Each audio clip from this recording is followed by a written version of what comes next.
This is just symptomatic of the harassment these workers allege that they have been going on for many, many months.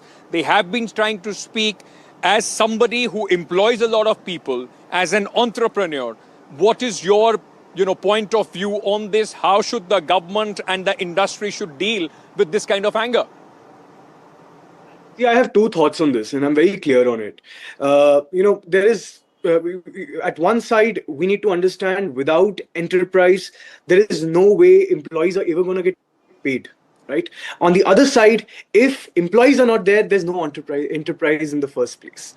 So, at least in our case, or most of the industries that we are aware of, and I would say most of the corporates that we're aware of, we have seen great amount of, great amount of work-life balance and work-life culture that is being, created within the ecosystem, within the job ecosystem that one has. But at the same time, there are exceptions. There are companies, not just in Noida, but in several parts of the country where they have, been exploiting interests of the employees, considering that there is a lot more people in the market seeking for a job. So, well, if you don't have enough jobs in the market, you're going to settle for whatever you're going to get. So, the first foremost thing that the government Ayush, needs to do is secure such people. I'm sorry I'm interrupting you here. Like you are saying that there are some exceptions. I think the exception is on the other side. There are only few companies that take care of their employees, the work-life balance that we are talking about.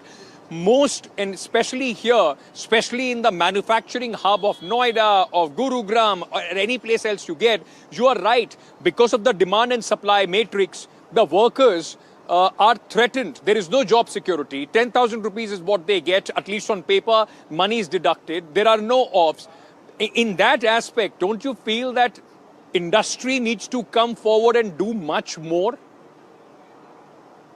Right. So industries definitely need to do it, and so do employees. I mean, of course, I am a very anti-chaos. There's a conversation that needs to exist. There needs to be enough talk around things, but chaos of any kind is not going to help. Today, whatever we are seeing is exactly what happens when employees are not heard. That means there has to be lapses on the side of the authority, whether it's the government bodies, whether it's authorities within the court. I have to say that there have to be enough grievances that already exist and not been addressed, because of which such issues and such cases arise. But in the same place, I must tell you, Ankit, it is not true. I see that most companies today are looking and securing people, and except it's just because of few exceptions. It cannot be that we say that the entire industry, the entire corporate structure is bad or toxic.